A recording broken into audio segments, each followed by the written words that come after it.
In the dead of winter, when the world forgets to breathe, something small and trembling was left behind, not in a quiet alley or a forgotten backyard, but deep in the frozen heart of the Adirondack wilderness. A place where silence isn't peaceful. It's suffocating. No collar, no name. Just a dog, emaciated, his ears frostbitten, his eyes wide with a fear that had long since stopped blinking.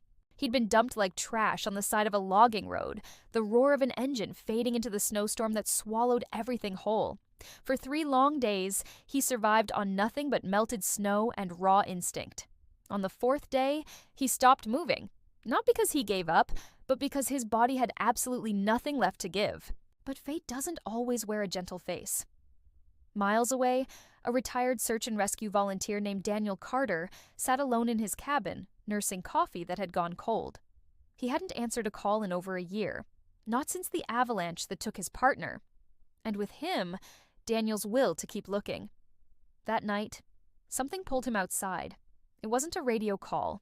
It wasn't a human voice. It was just a sound, barely there. A whimper carried on the wind like a ghost trying to speak. He followed it. Through snow that came up to his knees, past skeletal pines that clawed at the sky, Daniel walked until his boots found what his heart already knew was waiting. There, curled beneath a fallen spruce, half buried in ice, was the dog, not breathing, or so it seemed. Daniel knelt down. He pressed his palm to the animal's chest, and then he felt it. A heartbeat. Faint. Frantic. Fighting. He wrapped the dog in his coat and ran. Back at the cabin, the fire roared to life. Towels warmed on the hearth. Warm broth dripped from a spoon between cracked, frozen lips. Hours passed, each one stretching into an eternity. Then, a twitch, a shiver, and then, eyes. Open. Watching. They didn't speak that night, but something passed between them anyway. A silent vow, a shared understanding that neither of them was meant to be alone. Weeks turned into months. The dog, now named Ash, for the color of his fur and for the ashes he had risen from, grew stronger. But Daniel noticed something unusual. Ash didn't flinch at loud noises. He didn't cower at raised hands. Instead, he watched Daniel with a quiet, knowing intensity, as if he could see the grief coiled tight in the man's chest. And every evening, without fail, Ash would nudge Daniel S. hand toward the door, toward the trail that led back into those same woods. At first, Daniel resisted. The woods had taken far too much from him already. But Ash was relentless, patient, faithful. One morning, Daniel laced up his old boots. He slung his old pack over his shoulder, and together, they stepped back into the trees. What began as reluctant walks soon became something else entirely. Ash had a nose for trouble, and a heart for rescue. He'd stop dead in his tracks, ears pricked, eyes locked on a thicket where a lost hiker had collapsed from hypothermia. He'd bark once, a sharp, urgent sound, and lead Daniel straight to them. Again and again, Ash found people no one else could. Not by accident, not by chance, but because he remembered what it felt like to be left behind. News spread through the small mountain towns. Locals whispered about the ghost dog of the Adirondacks, the one who appeared out of nowhere to save lives. But Daniel knew the truth. Ash wasn't a ghost. He was a second chance for everyone he touched. Then came the storm that no one saw coming.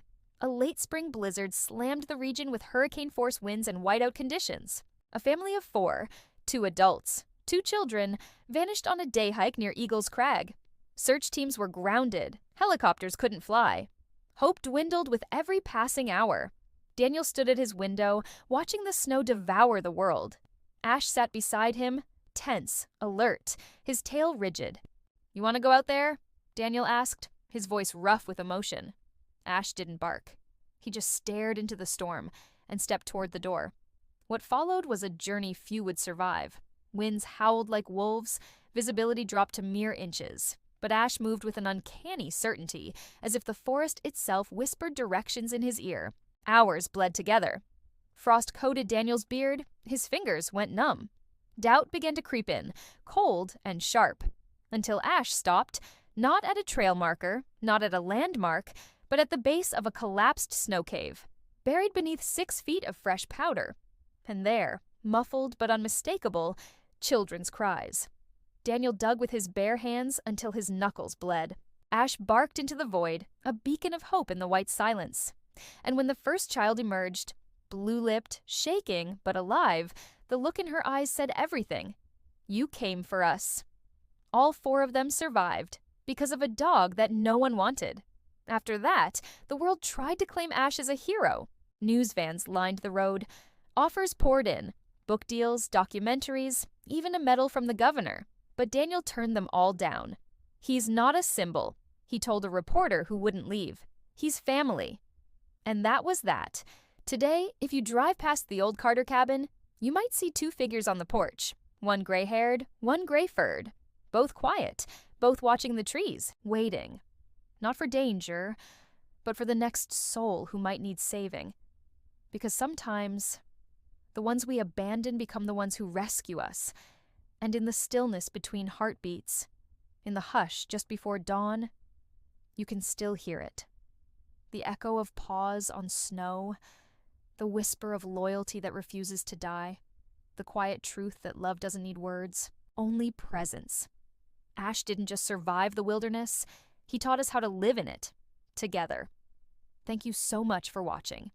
If this story touched your heart, please consider liking this video and subscribing for more incredible stories of hope and survival. We'll see you next time.